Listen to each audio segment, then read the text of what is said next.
Today we're going to be reviewing some fundamental skating key for any goalie at any age group. Our demo goalie today is a U16 goalie from the Sudbury area. So we're starting with a double skull or a double C cut. The focus here is just getting the lower part of the body warmed up, knees, groins, hip. The upper body here in this drill should remain static.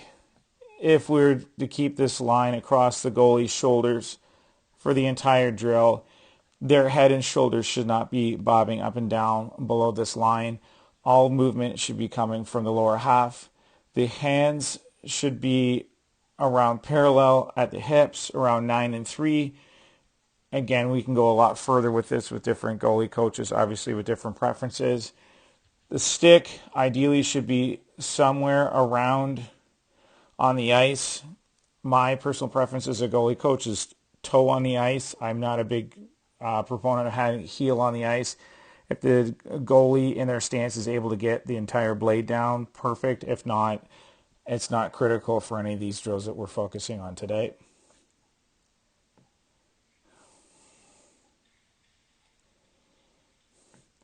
And then here again, same drill, just running it backwards. Key pieces to any goalie development and goalie warm-up. The goalies are obviously running both directions, forward and backwards. Also focusing later on east-west. Right now we're just working on just basic movements, utilizing the blue line here as something that the goalies can track with, focusing on the development, focusing on their footwork and their balance. Also, if they're not drifting, this way they can kind of keep them in a straight line, working on, again, the fundamentals. Here we're doing 180 C cuts. We want to make sure that as that goalie drives that backside leg around, we want to make sure that the pivot foot is staying still. If this pivot foot starts to drift at all, the goalie's going to end up staying in place. We want to make sure that there's also consistent contact with the rotation foot. The blade should stay on the ice. Great feedback mechanism, whether you're a goalie coach or not. You can identify on the ice based on how the goalie's cutting in and where their pattern was. Are they getting consistent edge contact on the ice? So if they start reaching out a little bit too far, cutting in a little bit too deep, great feedback right away. Goalies should be balanced in their movement, should be powerful and explosive. They should not be digging deep into the ice, and they should be able to maintain consistent contact with that ice. Again, here, upper body, hands remaining static, should be around 9 and 3. Eyes should be, again, focusing down towards the dasher boards on the ice if we're not using pucks. Eyes should lead the movement. We always go from the breakdown of head, hands, feet to execute any of our drills.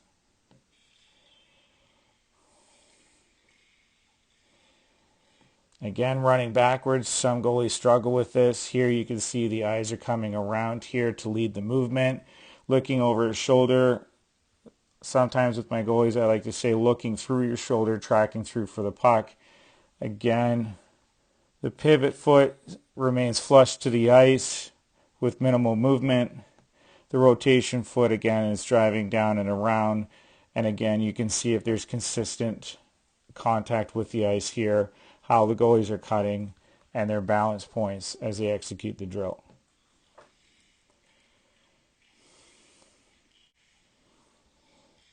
Moving on to some crease movement here. So this can be done anywhere on the ice. I like to set it up within a face-off circle. Sometimes it's a great area to keep the goalies in an isolated spot, depending on what's going on with the players. This is a drill that can be done with two goalies at the same time. So we have Logan's pucks here in front of him. We can also run pucks kind of opposite on the other side. So here if we have Logan running to his right side, we can have the goalie that would be mirroring him running to his right side, and then they would never end up bumping into each other. And then you have a great warm-up where both goalies are moving, or you can change it up depending on the work-rest ratio that you're looking for. So again, here, eyes are leading the movement. Eyes are down towards the puck as he initiated the movement. Eyes are coming around, looking through the shoulder, pushing his arm back. Again, we have looking for consistent contact. We're working on a shuffle right now. So the goalie's got their feet, toes pointing up ice at all times. Small pivot backwards off of the right foot. And then we're driving across. And that straight line covering back towards the post are working from the top center angle back towards a dot angle here.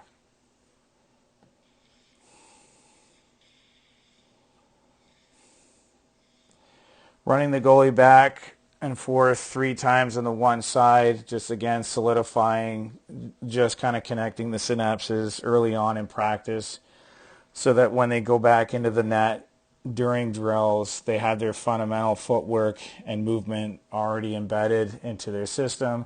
Then they can start focusing now on tracking the players, tracking the shots, and moving calmly, making their angle adjustments. Again, here, upper body remains static. We're not reaching with our stick, reaching with our hands in this movement. These are short, simple movements, and again, should be executed at a fairly quick pace, explosive, but the goalie should remain in a more of a upright or a taller stance here, a little bit lighter on their edges on their feet.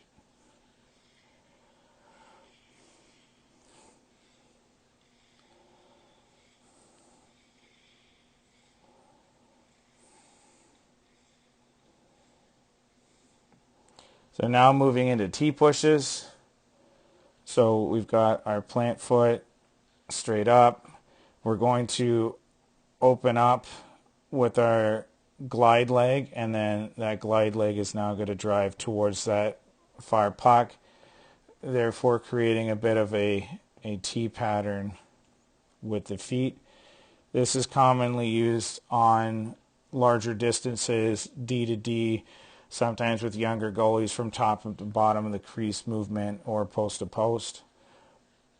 Again, same principles here. We're not reaching with the stick, reaching with the hands. The back foot or the drive foot should be brought back underneath the body quickly in order to maintain balance and allow the goalie to quickly transition in the opposite direction or back across post to post, depending on what's going on as the play develops.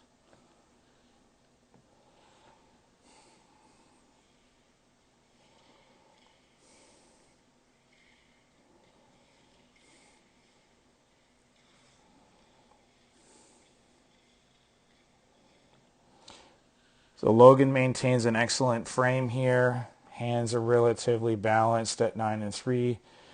We'd want them parallel. Again, here you can see if his stick blade is completely flat in this scenario, he's actually bringing his blocker down below a desired height. So something we would work on here, getting him to bring his stick up a little bit higher to maintain blocker placement. Blocker and glove placement, in my opinion, is more important than having a stick flushed on the ice. Logan's doing an excellent job, though, initiating his movements with his eyes, looking through his shoulders, driving them back, creating that nice tight pivot, and then strong pushes back to the puck.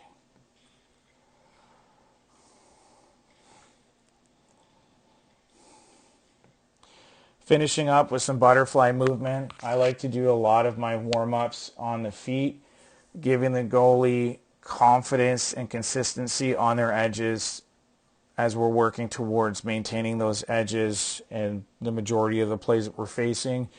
If we're doing a lot of slide or butterfly warm-ups early on, in my opinion, I think that the goalies are getting too comfortable or familiar with movement within their butterfly, and that's what they're looking to default to. So we're wanting Logan here to start on his feet, gain confidence and consistency, power and speed on his feet, balance on his feet, and then we're working him down low into his butterfly, just kind of finishing off. Similar drill pattern here. The focus is edge work and balance, so which is why he's not completely stopping on that puck. He's just edging with the puck in front of him as a marker for power and explosiveness from the top dot angle back down towards the post, but now catching his edge and recovering back out.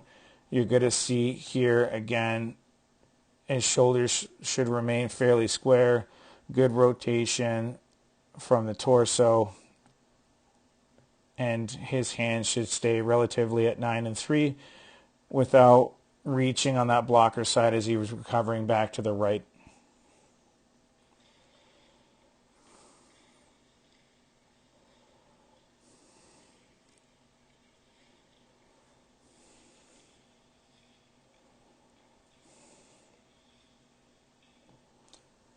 And that concludes our basic goalie warm-up.